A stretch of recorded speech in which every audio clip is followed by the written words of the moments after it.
This is the Mercury Astrology Podcast, episode 2.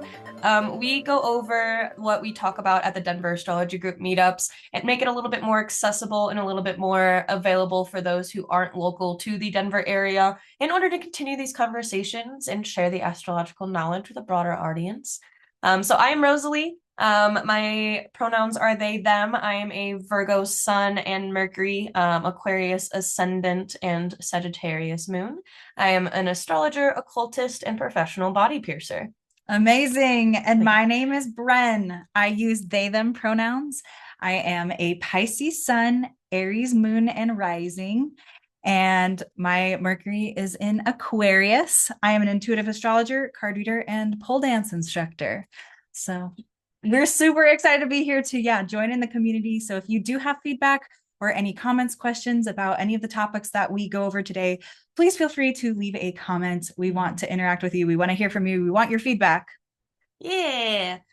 So the thing that we focused on really particularly for this astrological meetup was Synastry and Composite charts because it is Libra season. So real quick, we went into kind of what Libra season entails was just some keywords about harmony and diplomacy and just that kind of connective vibes with Libra. Yeah. And then there's also, of course, the opposite of those, which can be like the conflict avoidance or indecisiveness. That's a very Libran thing that's been coming up today. Very indecisive, 1,000%. Because Libra likes to be the moderator. You can balance both sides. But in order to moderate, you have to compromise. And very, very little people like to compromise. So when you have a Libra person trying to compromise with everybody, who's like, I don't want to do it. Then it's like, okay, well, I'm not going to make a decision. And then that's where they get the indecisive trope, is because their people-pleasing tendencies prevent them from making a decision, Absolutely. I feel like that's a great transition into too, like the associated tarot cards with the Libra sign. So the overarching like major arcana card that is associated with Libra is the Justice card. Mm-hmm. And in the traditional tarot, what is the Rider-Waite? Is that what this one is? The Rider-Waite-Smith. The Rider-Waite-Smith. There we go. You gotta put Pamela Coleman Smith in there. She's the one who illustrated all of these cards and got none of the credit for it. Anyway, gotta bring justice. Exactly. Okay, bring justice to the female role. The Libran justice. And so in this image, there is a figure sitting on a throne. In one hand is a sword, and in the other hand is a scale, or like scales that are balanced. Mm-hmm. It's the daughter of the Lords of Truth, and with truth comes harshness, that's sword, but also balance and the scales. And also I think of swords as like symbolizing communication and the thought processes too. So literally the sword or like words can cut as well, and they can be decisive, which is kind of funny because we were just talking about indecisiveness. Yeah.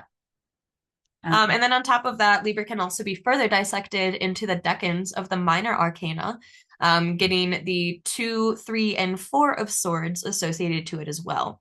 So with the 2 of swords, we get the Lord of Peace restored. The 3 of swords is that double Saturnian part of Libra, the middle decan of Libra, the Lord of Sorrow.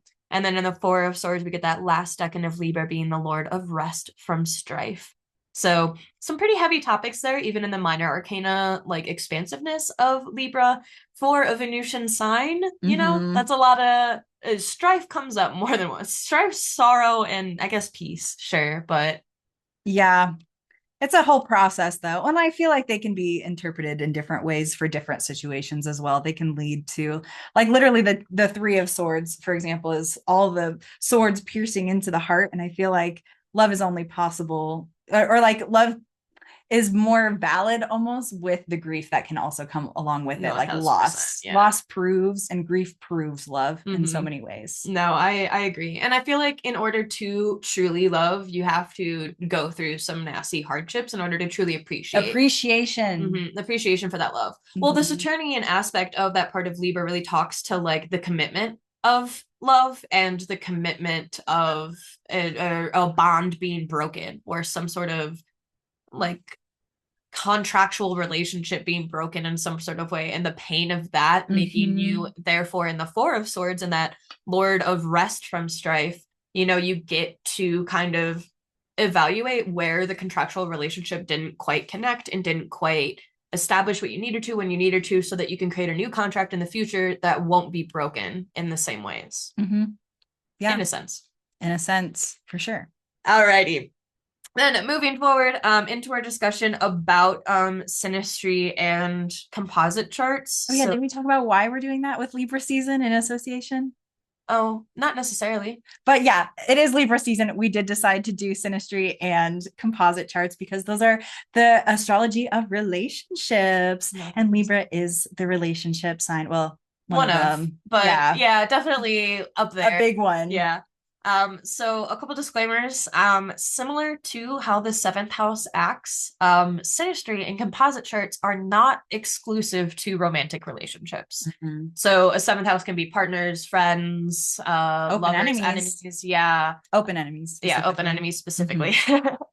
So with synastry or composite charts, we can look at two people, a business endeavor, and an event, a person and an event, a business and a person. Like there's a lot of different combinations, and you can do a lot of more mundane astrological endeavors with these things. It doesn't have to be solely romantic relationships. And then both good and bad can be found in every chart. Just like in natal astrology. Well, good and bad is subjective anyway. 1,000%. Yeah. But there are, definitely more positives and negatives. I guess it's the same thing. Yeah. But the difference in experiences will be due to the differences in free will. So even awareness of how a certain individual interacts with your chart, awareness is one thing, action is a completely separate thing. So no relationship will work if you don't put the effort into it, is essentially what we're going through. And then two. Yeah, it takes two to tango. Because you could be trying all you want in a relationship, and if the other person doesn't want to, it's probably not going to go anywhere. So, but that's the same with like businesses and events. If the business really wants an event to happen, but the event just like isn't formulating how it needs to, the coordination isn't happening the way it needs to, it can not be the best. And that's just a way that life works. So my Virgo will 100% go into a brief history of these things. So there have been references to synastry, like compositions or looking at more than one chart in comparison to another in Dorotheus and Ptolemy. So it dates back to the 1st century, but there aren't a lot of books on the subject. Thanks, Catholic Crusades.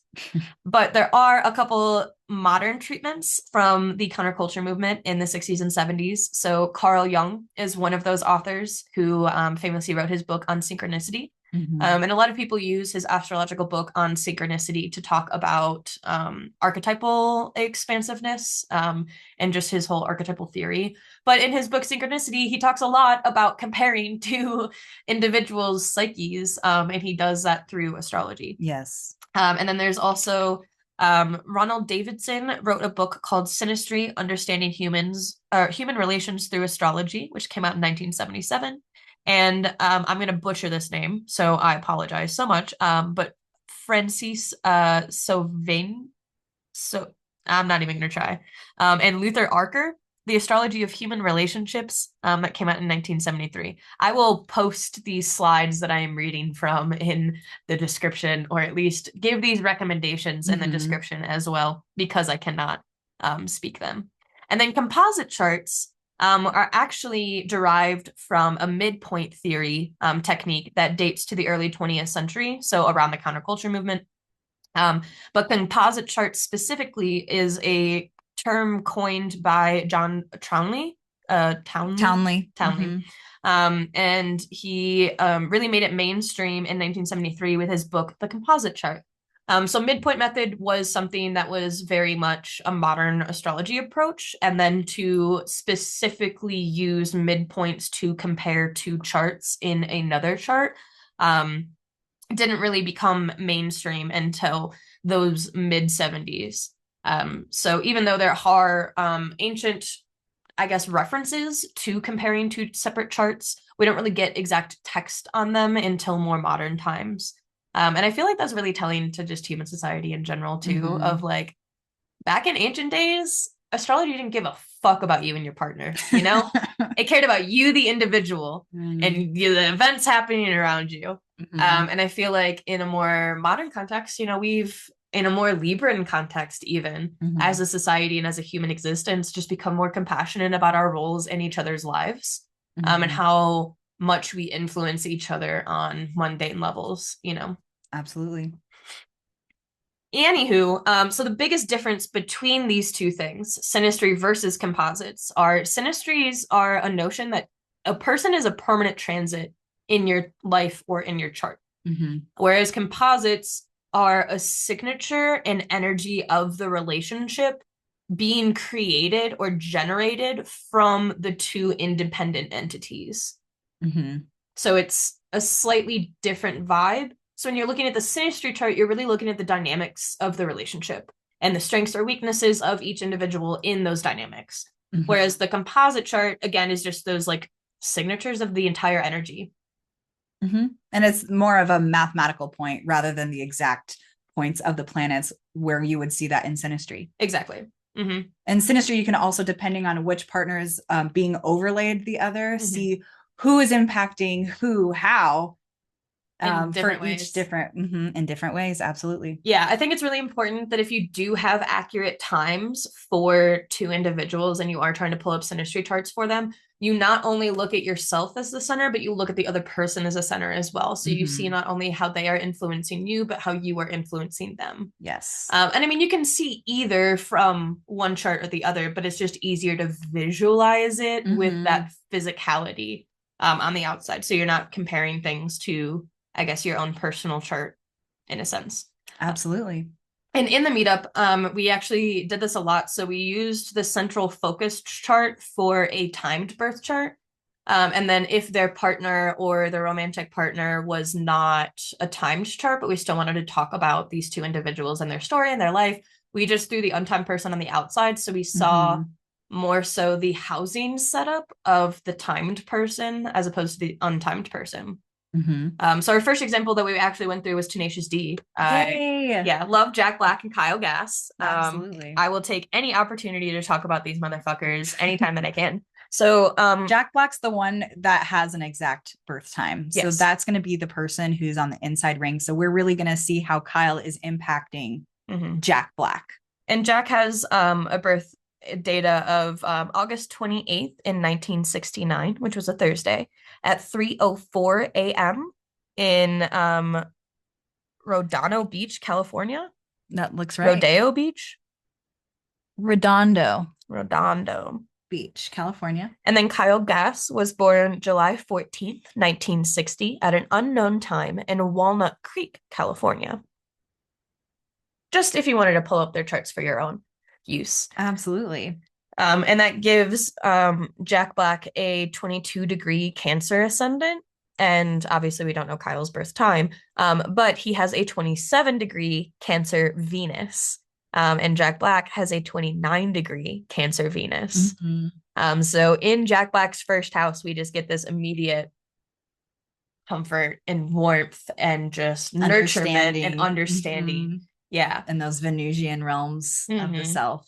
And I mean, I don't know if the history of Tenacious D is quite like how the song describes the history of Tenacious D. I don't see them riding steeds together, but I do feel like they are the kind of people that they probably met once and were just best friends after that, you know? I don't know these people personally, and I would love to ask them if that was the dynamic of their relationship. But that's what I would astrologically interpret with those Venuses so close together like that. Absolutely. Well, and in the meetup, we talked about, well, first of all, the relationship of Jack Black and Kyle Gass. They are really great friends, but they also create music together, rock music, specifically comedic rock music. Yeah. And so some of the things that our community had pointed out and noticed about the chart, well, we can talk about the nodal reversal energy in the the third and the ninth house. Well, for Jack's chart, at least. For Jack's chart. Yeah, so if we talk about any of the housing for this example and the next example, we're referring to the timed individual that we have. So in Jack Black's third and ninth house, he has his north node at 21 degrees of Pisces in the ninth, and his south node, therefore, at 21 degrees of Virgo in the third. And then Kyle Gass has his north node at 17 degrees of Virgo in Jack's third, and his south node at 17 degrees of Pisces in the ninth house. And that actually hits Jack Black's moon pretty tightly at 18 degrees of Pisces. Yeah. Mm-hmm. And one of the things that I think we ended up talking about is just the balance that they have with each other, which was unintentionally something that we talked about for this Libra season. Yes. Kind of endeavor. Absolutely. The balance there. Because when Jack wants to overextend probably his emotional standpoint, with his moon being so close to the North Node. Yeah. Kyle is there to calm him down and be like, hey, this isn't the time to get over emotional right now. Let's grounding with that Virgo North Node too. And grounding it in those third house matters too. Of the like, hey, this is an immediate thing that we can resolve. So let's just take a second to calm down so that we can get a rational mind in order to resolve this kind of mentality. Because the Virgo Pisces axis is the axis of servitude. You know, we talked about that last time of like the how can I help you versus how can I serve you? You know, Pisces wants to heal your soul. Virgo wants to heal your body. Yes, absolutely. And so using those also in tandem because they both have that push and pull for each other, no matter where it might be in Kyle's house. This is going to be, the same dynamic, just perhaps in a different area of life. Yeah. So what areas of life these are popping up for Kyle, we don't really know, but also Kyle's a really private person. Like Jack is the center of attention. And their charts even kind of speak to that in their rock music-ness because Jack Black's midhaven is in Aries at 9 degrees of the sign, very close to his Chiron at 6 degrees of Aries. And that's ruled by a Mars in Sagittarius at 16 degrees there of Sagittarius in his 6th house. So the 10th house and the 6th house always have some sort of relationship with each other because one, they're always trying to each other, but two, their significations. Like the 6th house is more of like the physical 9 to 5, what you're doing day-to-day work. And then 10th house is like, oh, your career, like what you do for a living, like your how people see you over time. So because one is below the descendant and one is above the descendant ascendant line, so it's kind of like that belowness is more of like the immediate day-to-day affecting you everyday kind of things, and then above the ascendant descendant line is more of the like broader impactual things. But that trine relationship between those two things and the fact that his 6th house Mars rules over his midhaven, it just makes him a very fiery, like, look at me, like I am the center of attention, but also I'm making fun of myself before you can make fun of me, but that's funny. So like, look at me kind of jazz. And then Kyle's moon is right there at 6 degrees of Aries. Well, we don't know the exact degrees of his moon, but it's in Aries for sure. And depending on the time of day that he was born, it's somewhere between 6 degrees and whatever 6 plus 13 degrees is. So the 19? Yeah, ish. So between 6 and 19-ish degrees would be where, in a 24-hour span, depending on when Kyle is born, where his moon is going to be falling. Because I pulled it up for a midnight time, and it's still at 6 degrees. So we know that his moon definitely isn't in Pisces. Yeah, it would definitely be in Aries. So Kyle is there to emotionally ground Jack yet again in a sense of career. Where it's like, oh, you're fiery. I'm going to fuel that with my passion and with my physical ability to create this music, which is very lunar, you know, it's like your physical senses. Because Kyle is really, really good, and Jack has like said this in interviews at like playing music off the top of his head and just figuring something out by sound, and that just musical genius, intuitive. Kind of nature. I just love it between them. And then I pointed out that moon in Aries is ruled by Kyle's Mars in Taurus. Yeah. And then somebody pointed out that Kyle's Mars in Taurus is very close to Jack's Saturn in Taurus at 6 degrees, Mars at 17 degrees. And they were kind of like, oh, that's kind of like a bad connection. Or a bad transit, I guess. Because Mars is the go action driven planet, whereas Saturn's more like slow down. So it's like the gas and the brakes on at the same time. So when they conjoin each other, it's usually like a grinding halt, or like I relate it to if you're driving down I-25 and you know you're in a 65 and you should be doing 65. But for some reason, everybody's slamming on their brakes and then you're going 20 out of nowhere and you're like, the fuck? Yeah, that's like a Mars-Saturn vibe. Yes. But both of those planets are in Taurus. And where are their Venuses again? In Cancer, in that first house, in a nice sextile to that Taurus placement. In the 11th house for Jack. Yeah. So I feel like even though it is kind of like not the best conjunction, like nobody wants the conjunction of malefics, you know, the merging of two malefic energies as one. But I feel like for them particularly, I feel like that just gives into the fact that they've like fake broken up several times. And they like get into fights with each other publicly, but they're like joking about it, you know? Like they make fun of dynamics like that. You know, they make fun of people quitting the band. Even though Kyle is technically, yes. Okay, for those of you who are unaware, also recent events. Oh yeah. Kyle Gass is no longer signed to the record label for Tenacious D, so they are on paper a broken up band. They do not exist together as one formal entity because the record label had to drop Kyle after he made an insensitive but very valid comment about the attempted assassination attempt of Donald Trump and the record. Do you remember when that was? Did we? That was his birthday, so it was shortly after his birthday. So it was sometime July 14th. Well, they were on tour in Australia after that time. When was that assassination attempt even? I don't even know where my phone Well, is. it would be around that time, essentially. It was like the day after. Yeah. It was like fresh. Yeah. Well, what I found interesting too, which is why I kind of wish that we had Kyle's birth time, is because then we could see what's specifically going on in his chart in relation to why he would, like why he was held accountable for these kinds of statements, or the statement that he made, whereas like other celebrities had made similar statements, but they were not punished as severely as Kyle was. Oh, July 13th. Yeah, it was literally on his birthday the next day.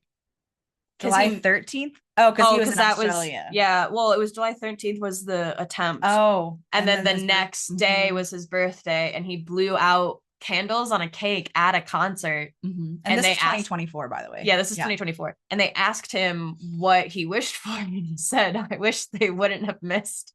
Yeah. But he didn't specify. Yeah. He didn't clarify. He just missed what? But he got a lot of flack for that. Yeah. So definitely impacted their relationship. I think didn't we say what that might have been? Like why that time? Was that a Pluto thing? Not necessarily. I said that I was kind of like looking at the fact that Kyle's Pluto is very close to Jack's sun. So I feel like Jack is seeing the fate that Kyle has to like go through, you know? And if anything out of this whole situation, I feel like Jack is either beating himself the fuck up over this or like coaching the fuck out of Kyle too, because they literally make jokes for a living. And they make fun of people for a living. Yeah. But to make an insensitive joke about the demise of somebody that you should never, like, I like to keep it even, you know? If I'm going to kill one person, I would rather kill every human in all of existence, including myself, you know? So, like, when I say I want somebody dead, know that I want everybody dead in the same necessitation, I guess. Said like a true Aquarian. You know, leave me alone. Yeah, but yeah, that's true. So, but yeah, that's just one of the charts that we kind of like dissected and looked about and just kind of showed a lot about how synastry is really just like looking at transits. It should be interpreted as such. It should be used as such. You should be looking at conjunctions, those harsh aspects, opposition, stuff like that. Obviously, any harmonious aspect to the benefics are going to be beneficial placements, and any tension building aspects to the malefics are going to be a little bit more difficult. But I feel like aspects are better than nothing. Like I'd rather take an opposition to Saturn over an inversion to Saturn. Yeah. You know, I'd rather be aware of it and be able to see it, you know, head on. So I feel like the biggest problem, at least when I read synastry charts, I always focus on the inversions. I always focus on where are these people not going to be able to coincide, where are they not going to be able to see the other person's point of view quite clearly, you know, in some sort of way, shape, or form. Or I will look at the phase relationships to planets. So, for example, Jack Black has a morning star Venus as well as an evening star Mars. And then Kyle will have an evening star Venus and also a morning star Mars. So they are natural opposites. So there is probably some sort of fundamental disconnect with how they actively go about things. Mm-hmm. But in a friendship relationship, as opposed to a romantic relationship, sometimes, especially in a partnership where it's just the two of them in this band doing this together, I feel like it's kind of like us, where like I'll do the technical shit, but you can do the intuitive shit. You know? It's like I'll leave that to you, It's and like I'll a take good balance. what I need. But there is still some sort of fundamental disconnect in the way that they relate to other people, as well as the way that they motivate themselves. So I feel like, I don't know. I'm an evening star Mars myself, so I kind of relate to Jack a little bit here. I usually say that evening star planets are a little bit more self-deprecating in their motivation, whereas like a morning star would be more optimistic in their motivation. Not necessarily. It depends on the sign that they're in, and it depends on a lot of other things. But the phase relationship to the sun is still going to be like, what point in Mars's transit, was that person born under? What flavor of Mars are they getting in Mars's natural cycle and natural dance with the sun? So, and then Kyle being a little bit more optimistic about it, especially with Kyle's Mars being in Jack's 11th house, I feel like Kyle more often than not has probably been the reason why Jack Black has gotten to be the big name that he is today.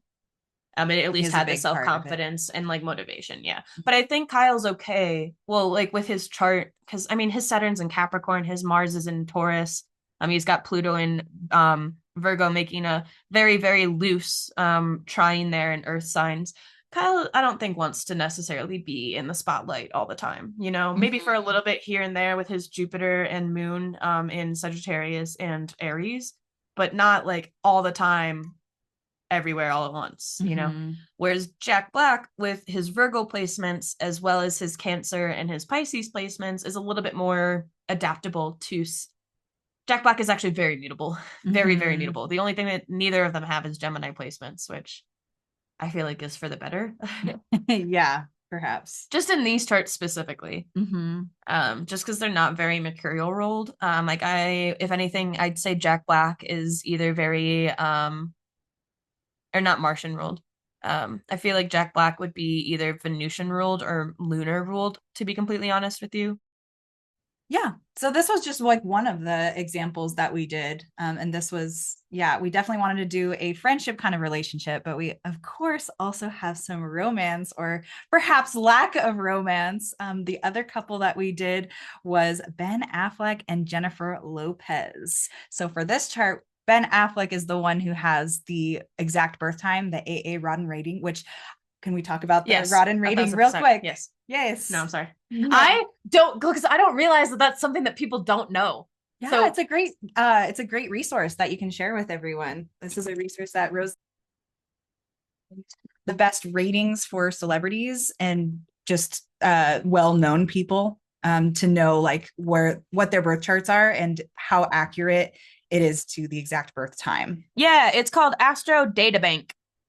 And that is the most trusted that Rosalie likes to check out. There's a lot of different websites you can find ratings, but not all of them are trustworthy. Yeah, so the way that you do it is essentially, the way that the Rodden rating system works essentially is AA means accurate. So it's data that is sourced by family or state.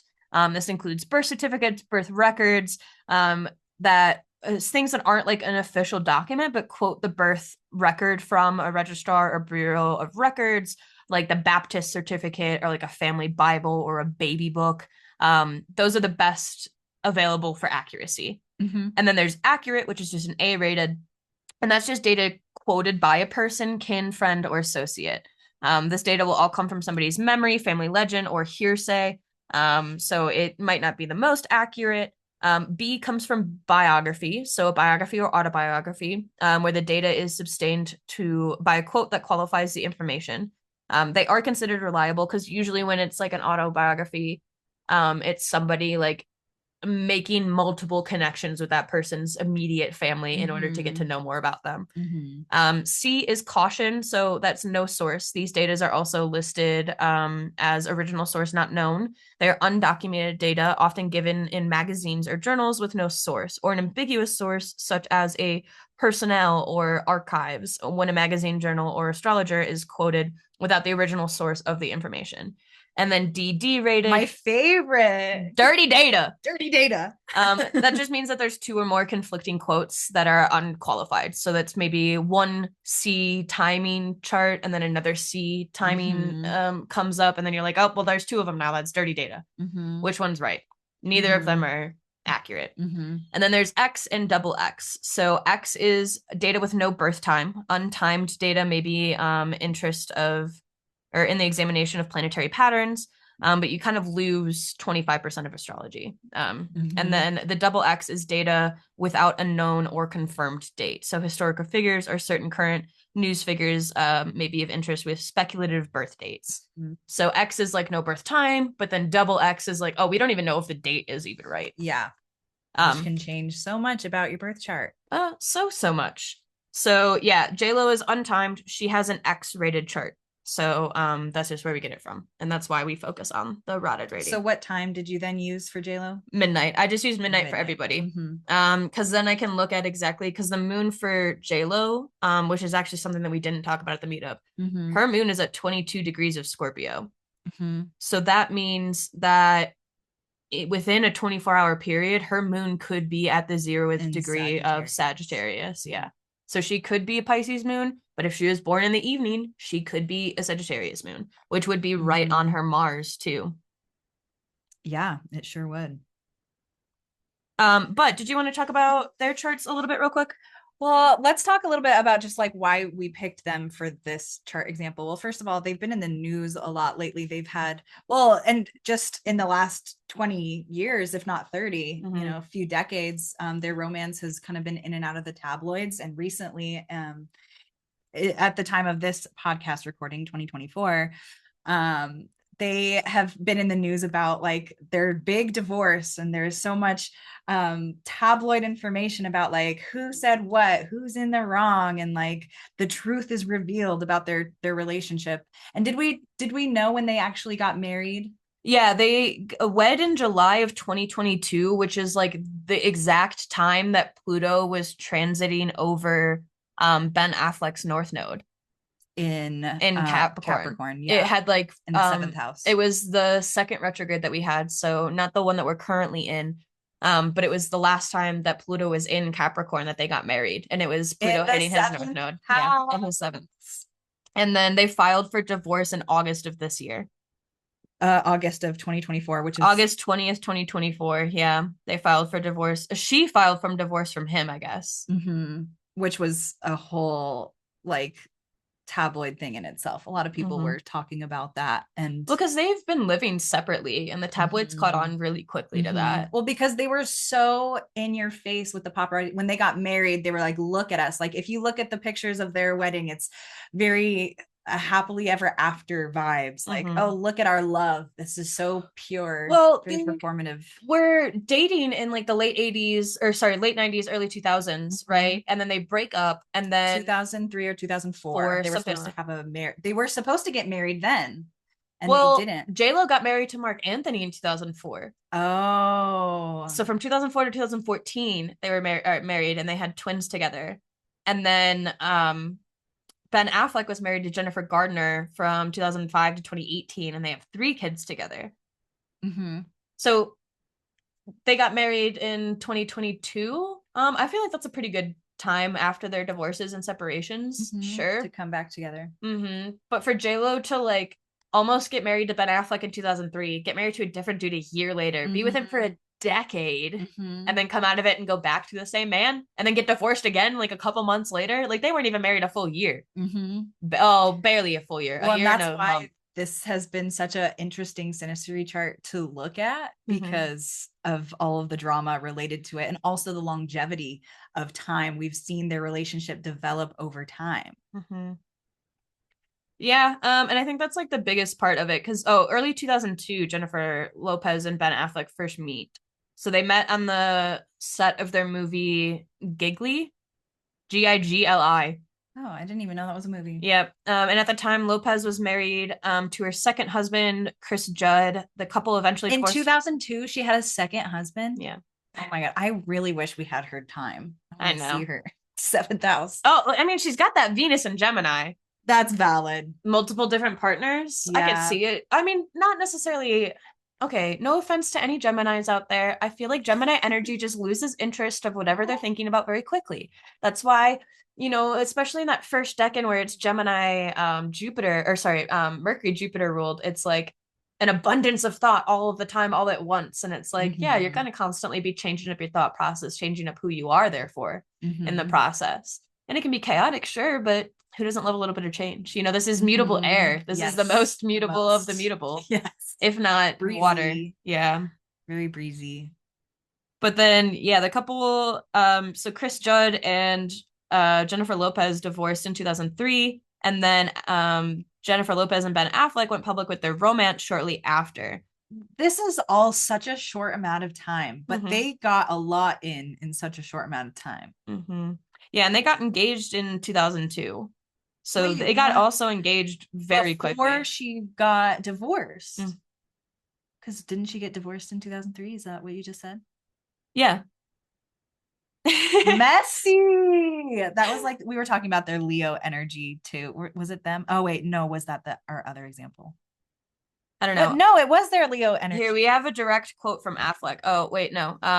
In November 2002 interview with Diane Sawyer, Lopez revealed her engagement to Affleck, describing it as traditional, but also a very spectacular way. As of course Ben would do. It is very, very beautiful. I don't know. I feel like that's so quick to still be working out your divorce and getting engaged almost immediately again afterwards. And then doing the same thing the second time around. Yeah, it seems like a pattern. Yeah, I guess. Like a pattern. I don't know. I see a lot of like how they can, because their Mercuries are almost like exactly on each other. They're in different decans, just a little bit, but 2 degrees Leo Mercury versus a 10-degree Leo Mercury. They both have their suns and Mercuries in Leo at different degrees. But I feel like that Leo energy, they understand fundamentally each other so well. But there's fundamental disconnect in their charts as well, because like Ben's Mercury is a morning star and Jennifer's Mercury is an evening star. And then Ben's Venus is a morning star and his Mars is an evening star. But, oh wait, no, that's true with JLo as well. So there is actually a lot of connection in a lot of ways. But that Mercury, the way that they communicate, nah. And you kind of need to be able to communicate well with somebody if you're going to be married to them. Yeah, I'm kind of giving the vibe like when you get together, you get together. And then when you're not, though, it's butting heads like crazy. Fiery, yeah, stubbornness, perhaps. No, that fixed energy of the Leo. Yeah, the fiery fixed. And there's like beautiful things about their synastry, do not get me wrong, but there's also some not fun things about their synastry too. You know? I mean, it's pretty clear considering they didn't work out this time anyway. Who knows? Maybe there'll be a third time. Maybe the third time around. Third time. Well, another thing that we did point out in this chart in particular too was Venus conjunct Saturn. We didn't talk about that yet, have we? Not yet in this. Perfect. Yeah. Yeah, and that is in Ben's 12th house. So did you want to talk a little bit about that? Yeah, I feel like the way that she shows him love is very like what he needs subconsciously, but also what he denies for himself to allow into his life. So it's probably very difficult for her to like love him in the way that he needs to be loved, because he's so refusal of that kind of energy. And from that, like, hey, it doesn't need to be this deep, has probably been like something that he has said. I don't know, but you know, if she's the one filing for divorce, it's probably because of like emotional uncompanionedness or lack of emotional companionship, if anything. Yeah. Well, and also his Saturn, I don't know, I'm seeing a lot of like, and perhaps this is just an intuitive vibe, but like self-fulfilling prophecies, because like, or him getting in his own way. There's a lot of in the tabloids recently too, with the divorce coming to light, like about how he has been problematic in other relationships and how he's showing up and how he's not growing. And that's that 12th house, getting in your own way, kind of like the way he's thinking about things, and even that denial of his love that we were just talking about, that's literally directly interfering with his relationships and his life. Well, his Saturn's deconstructive because he's a night chart. Yeah. because we have a timed data for him. He is a night chart. We know that his Saturn is going to be the worst planet for him. So the fact that it is showing up of like his subconscious tendencies, because like I think we've all seen the video of them getting out of the limo together and him just completely ignoring JLo like so roughly, and it's like you guys weren't even like rumored to be divorced yet. Yeah. You weren't even rumored to be sleeping in other also places. Let's talk really quick about also the transits that were just happening in that 12th house during this time, because we did have Mars moving through that 12th house, probably hit that Saturn. That was probably the end. That was just earlier this year, a few months ago. And then also Jupiter has its influence in the 12th house right now too. Yeah, because Jupiter enhancing that Saturn too, so he's even more isolative. I would not be surprised if through the rest of Jupiter's transit, because it just went retrograde not too recently, so it's got to go retrograde probably over his Saturn again, and then station direct, and then go over his Saturn for a third time, because it's at 18 degrees. Yeah. So it'll get hit 3 times. And that Jupiter going over it is just going to be these abundant depressive episodes, I feel like. Well, and not only that too, with Saturn literally transiting Pisces right now too, squaring that, it's going to be hitting his midheaven, so it's going to affect his career. He's probably just going to take some time out of the spotlight for a while after this, to be completely honest with you. Heal, please. Yeah, you need to, bro. Might be good for you. Maybe. I don't know. Being a celebrity seems like a lot. Yeah. Like, and everything is like under a microscope for you. And also you never know if what's even being shared is true. Well, I feel like those early 2000s, like 90s actors also have it a lot tougher. Because like, look at Daniel Radcliffe. He wore the same exact outfit for a fucking year to troll the paparazzi. Like, he doesn't give a fuck about being famous, you know? And he's so humble. Or like Elijah Wood, for example, versus like a Ben Affleck or a Matt Damon type individual. They've just got a different type of ego to them, because they crave that. Because they're dating people like fucking JLo and Jennifer Aniston and all this shit, and they're like, hell yeah, I can do whatever I want. I'm a god. I'm untouchable. They got this cocky Hollywood actor mentality to them. And I mean, the Leo doesn't help that energy at all. I even mentioned at the meetup that, I don't know, every time that I've ever heard Ben Affleck speak outside of a movie role, he has to make it known that he's not just an actor, that he's also like a script writer or producer, and he's like super involved in the set. He needs people to know that he is doing everything. And that's interesting with the Chiron too, 10th house, like feeling almost like he has to prove something too. Like, I'm more than just, because didn't they write Good Will Hunting or whatever, him and Matt Damon? Didn't they write the script for that? No, actually, I'm pretty sure they wrote the script for that, and that's how they like got like their first big thing. Yeah, and that's what got them into the industry, if I'm remembering correctly. Wasn't Matt Damon Marky Mark? Wasn't that before that? Oh yeah, he was Marky Mark before, but his start into acting. Oh, okay. I should say. Okay. But yeah, do you want to go over our last example chart too? Yes, let's do it. This was actually the fan favorite, so I feel like it would be a shame if it was the favorite, but nobody knew more than we did about the two people. That's okay, but I feel like that actually speaks to their longevity too, kind of what we were talking about. Yeah, in their charts. So it's Fleetwood Mac, it's Stevie Nicks and Lindsey Buckingham. It is the problematic couple pairing, I guess, for the two, or at least the more, because they're both the singers of the band, you know, so there was a little bit more visual that it was them specifically. Yeah, so we do have AA ratings for both of these charts, which is chef's kiss. We love that. So not only can we look at we started with looking at their individual charts, and then we looked at the synastry, and then we also looked at the composite. So we were able to do the composite. We'll talk a little bit about that in a moment. But yeah, their individual charts. So Stevie Nicks is born May 26 in 1948 at 3:42 a.m. in Phoenix, Arizona. And Lindsey is born October 3rd, 1949 on Mean Girls Day, or Full Metal Alchemist Day for any anime fans out there. It's the day that the brothers burned their house down. Anyway, he was born at 1:53 a.m. in Palo Alto, California. Palo Alto? Yeah, Palo Alto, California. There we go. My dyslexia coming in clutch. I shouldn't read things ever. Well, and the things that stood out to us in this chart was also a lot of Leo energy.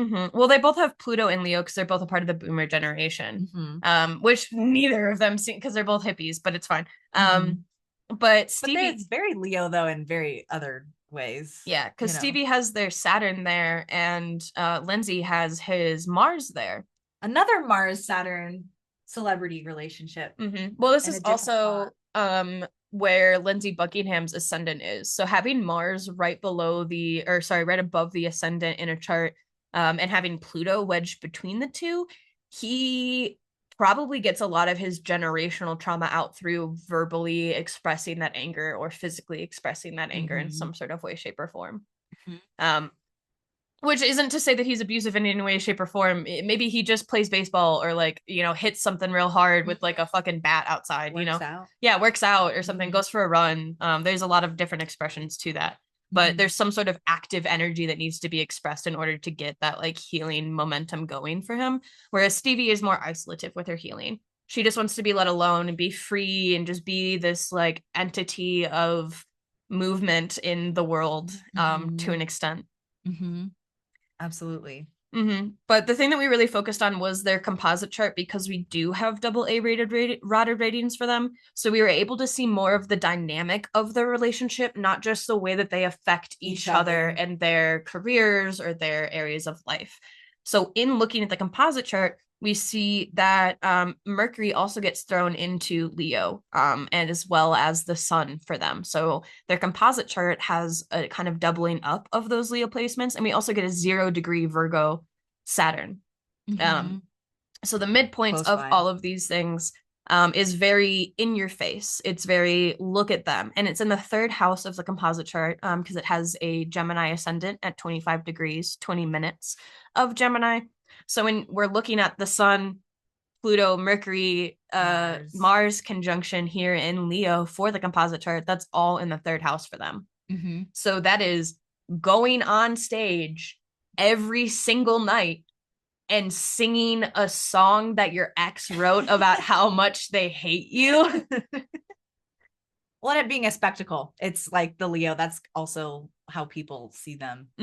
No, that's 100%. I mean, okay, so the story of Fleetwood Mac, very briefly, is when Stevie and Lindsey came into, I guess, the band, they were not like original members. Mac Fleetwood, I think is his literal name. So it's Fleetwood Mac, is just his name backwards. But he was like the original, they had a different lineup originally.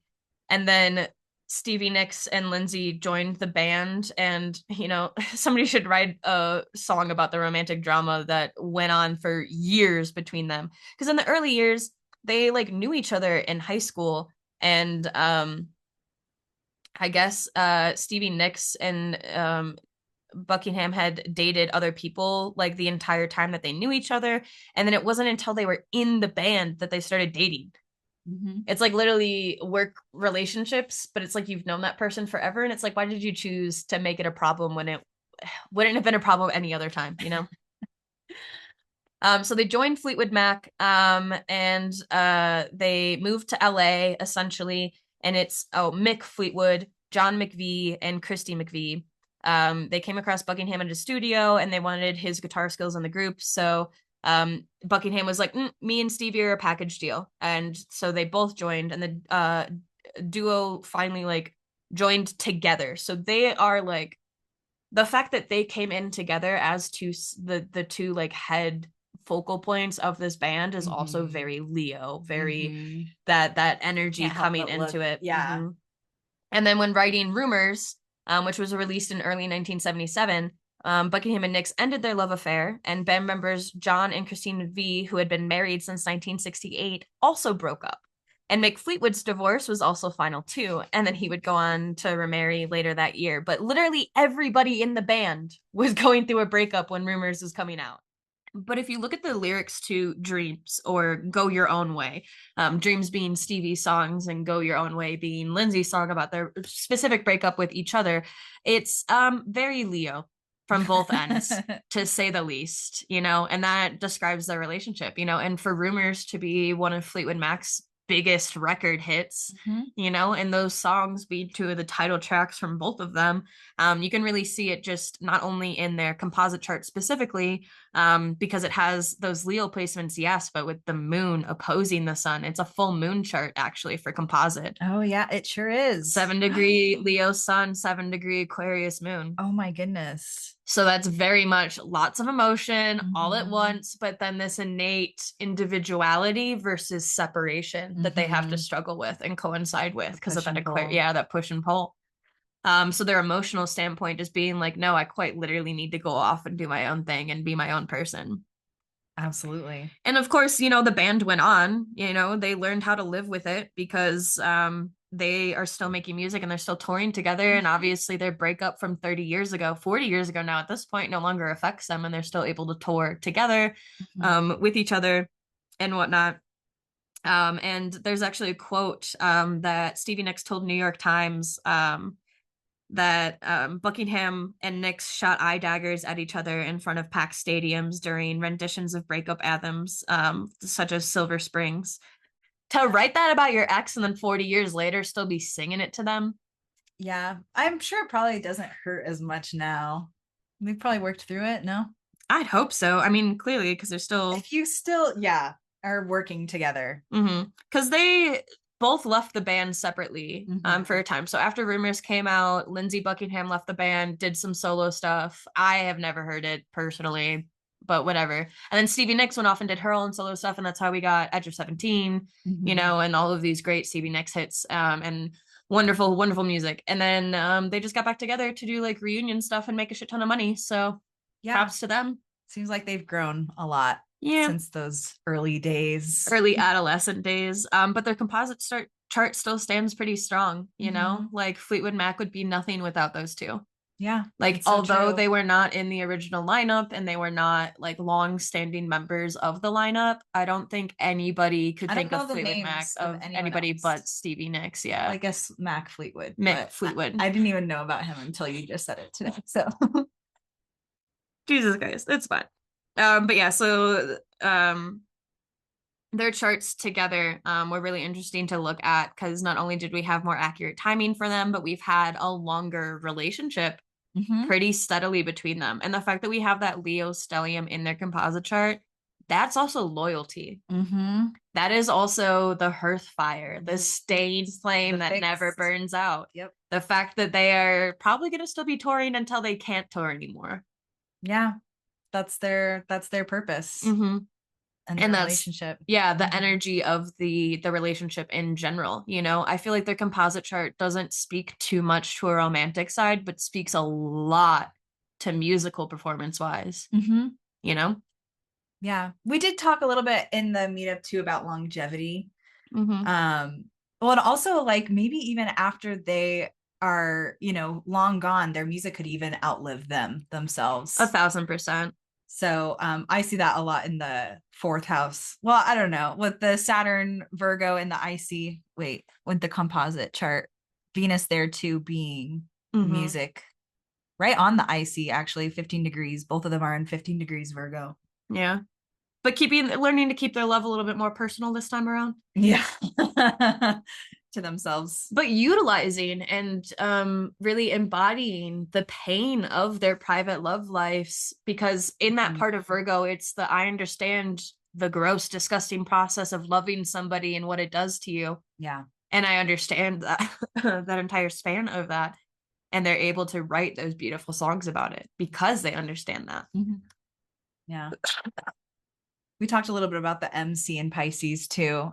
And how Neptunian their relationship could also be, because there are so many rumors and they are celebrities. So there's only so much that we can really know about what's truly going on behind the doors. Because even if they're working together these days and like the conflict isn't as much as they were back in the day, they're not going to be talking about that. Yeah, they maybe have learned their lesson at that point. Yeah. Like, let's just keep this private. I feel like they were pretty vocal about it back in the day when it was happening because they were writing songs about it, and that was their vocality of it. But interviews weren't that popular back then. They weren't getting like hounded down for information about these things like they would nowadays if that were to happen, So I feel like it's also a change of the times in which this situation happened as well that created the outcome being a little bit different. Talking about how specifically late 90s, early 2000s actors have a big fucking ego on their head, comparatively. Absolutely. But anyway, that's kind of like what we went over and how we went over it. So if you would like further information on these, I will put all of the books that I went over in the description for this podcast, as well as I'm going to recommend the astrology podcast episodes. So if you're unfamiliar, the Astrology Podcast is a wonderful podcast hosted by Chris Brennan in Denver, and it has over 500 episodes now at this point. Well, that's why we do the astrology meet is because of Chris. He originally started it, and then you graciously took over. He kind of just handed it off to me and said, "Do this," and I was like, "Oh, okay." Now, yeah. And then I kind of came in and was like, "Yeah, I can help." And I was like, oh, thank God. Yeah. So we definitely want to give a great shout out to Chris Brennan, and we'll have that episode. Yeah. Description. Yeah, he does a whole episode with about composite charts with John Townley in episode 128 of the Astrology Podcast. And then he also goes into synastry charts with author John Green in the Astrology Podcast episode 165. But I will also link those down below as well. Well, and additionally, so this was our synastry and composite charts in favor of Libra season. Next the next Astro meetup is going to be in Scorpio season. So we're going to be talking about death and like mortem and post-mortem, how it impacts, how astrology, how we can see it in astrology, essentially. Yeah, if you guys have been following me personally for a while, you'd probably be surprised at the synastry and composite lack thereof of a Mac Miller chart. Don't worry, that'll be up next month. We're going to be talking about it. So absolutely. So if you have any questions that you want us to specifically address about death in astrology, please leave a comment. We can definitely address that in the next episode and even bring that up at the meetup and see what our attendees have to say about it. No, 1,000%. I really want to focus more on like events that affected a person's like namesake after they died. So like celebrity, like the fact that, for example, Mac Miller's Circles came out in 2020. He died in 2018, and he had a huge new bout of fame during his inaugural releasing period, Post-mortem. Post-mortem. I don't really want to focus on like their specific deaths and how they died. Well, and we don't even know if we could get that information of like their exact birth or death time. Yeah. And that might be insensitive in itself anyway. No, we want to be careful, obviously, and sensitive. I do just want to disclaimer that because there are a lot of astrological techniques for calculating death and calculating length of life. And that's just not what this is going to be about. Yeah. It's mostly going to be about event analysis of a chart post-mortem.